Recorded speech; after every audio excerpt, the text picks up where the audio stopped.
ये बात तो निर्विवाद सिद्ध हो गई कि हम सब लोग आनंद सिंधु भगवान के अंश होने के कारण आनंद के लिए प्रयत्नशील हैं, किंतु अनंत जन्मों के अनवरत प्रयत्न के पश्चात भी अद्यावधि हमें आनंद का लवलेश भी नहीं मिला। इसका कारण क्या है?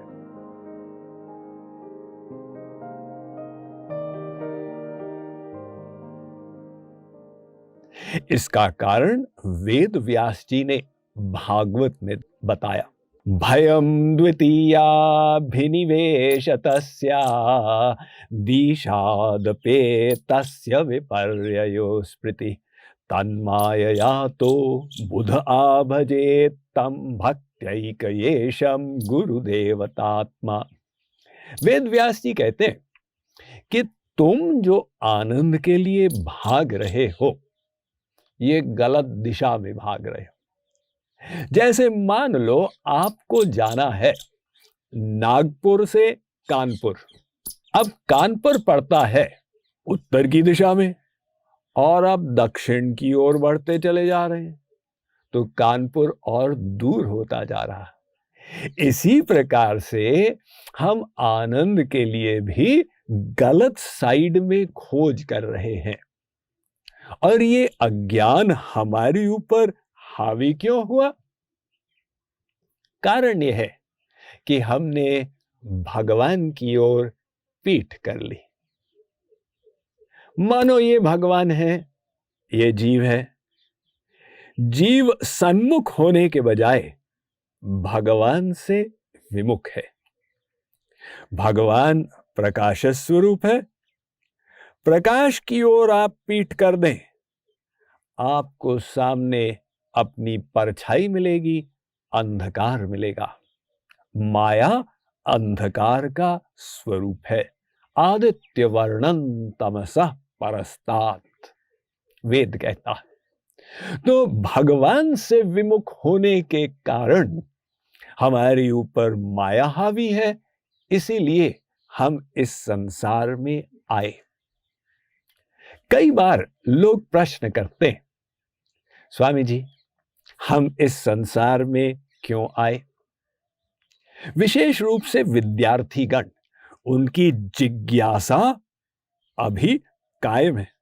बड़े लोग तो मान्यताएं बनाकर जिज्ञासा शांत किए हुए रहते हैं, किंतु हम जब भी कॉलेज में प्रवचन देते हैं, ये प्रश्न अवश्य आता है, स्वामी जी हम इस संसार में क्यों आए? एक बार एक शहर में मेरा 15 दिवसीय प्रवचन चल रहा था। एक विद्यार्थी सुनने आता था। श्रृंखला के अंत में उसने निवेदन किया, स्वामी जी आप अगले शहर जाएंगे, मेरी गर्मी की छुट्टियां हैं, मैं आपके साथ आ सकता हूं, आपका सानिध्य भी मिलेगा और सेवा भी करूंगा। मैंने कहा जरूर आइए। अब अगले शहर में एक दिन प्रवचन जल्दी खत्म हुआ और शाम को हम घूमने निकले, तो विद्यार्थी ने यही प्रश्न कर दिया, स्वामी जी हम इस संसार में क्यों आए? अब मैंने सोचा इसका उत्तर कैसे दिया जाए। सामने एक सिनेमा हॉल था और नाइट शो प्रारंभ हो गया था। मैंने विद्यार्थी से कहा, तुम्हारे पास पैसे हैं टिकट के लिए? उसने कहा हैं। मैंने कहा 2 टिकट खरीद लो। उसने कहा किसके लिए? मैंने कहा तुम्हारे लिए और मेरे लिए। अरे स्वामी जी आप पिक्चर देखेंगे? हाँ तुम्हारे सानिध्य में। तो टिकट लेकर आया, हम लोग उसके साथ प्रवेश किए सिनेमा हॉल में। सर्वत्र अंधेरा था। एक आदमी पतली धार की टॉर्च लेकर खड़ा हुआ था। उसने टिकट का निरीक्षण किया और धार के साथ इशारा किया, ऊपर जाओ। हम लोग ऊपर गए, वहां पर दूसरा आदमी टॉर्च लेके खड़ा था। उसने निरीक्षण करके इशारा किया, वहां 2 सीटों पर बैठ जाओ। तो विद्यार्थी और मैं दोनों खाली सीटों पर बैठ गए। अब पिक्चर प्रारंभ हो चुकी थी।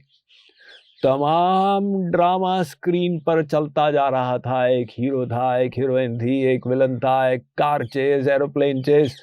15 मिनट के बाद वो विद्यार्थी तो भूल ही गया कि मैं उसके बगल में था। मैंने जब देखा कि वो व्यस्त हो गया है, मैंने कहा ए, उसने कहा श्ट।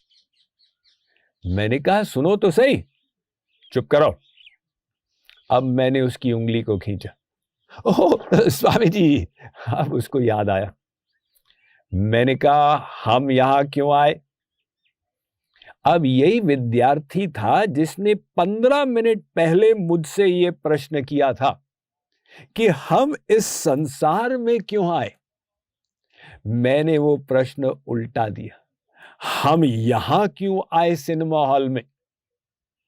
उसको कुछ उत्तर समझ में नहीं आया, उसकी बुद्धि फेल हो गई। मैंने कहा कोई बात नहीं, चलो बाहर चलो, अब तुमको अपने प्रश्न का उत्तर मिलेगा। जब हम लोग बाहर गए, मैंने कहा भाई देखो, भीतर तुम सब भूल चुके थे मैं किस लिए आया हूं, कहां आया हूं, मेरे बगल में कौन है। और जो व्हाइट लाइट पड़ रही थी, उस समय सेल्यूलॉइड सिस्टम होता था, वो रंगों को पकड़कर स्क्रीन पर गिर रही थी, तो उन रंगों के कारण तुमको भ्रांति हो गई थी और वास्तविकता को भूल चुके थे। तो ये जो भ्रांति थी, उसका कारण ये था कि सिनेमा हॉल में अंधकार था।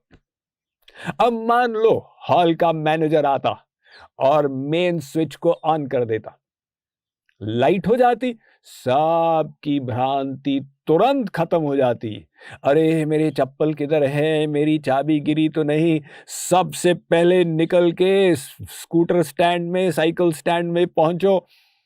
यानी वो भ्रम प्रकाश के कारण खत्म हुआ, अंधकार के कारण उत्पन्न हुआ था। तो इसी प्रकार से भगवान प्रकाश स्वरूप है। कृष्ण सूर्य सम, माया है अंधकार। यहां कृष्ण तहां माया, नाही अधिकार। प्रकाश स्वरूप भगवान से विमुख होने के कारण हमको माया ने दबोच लिया। अब ये माया ने क्या क्या गड़बड़ियां उत्पन्न की और उससे छुटकारा हमको कैसे मिलेगा, ये हम आपको आज नहीं कल बताएंगे।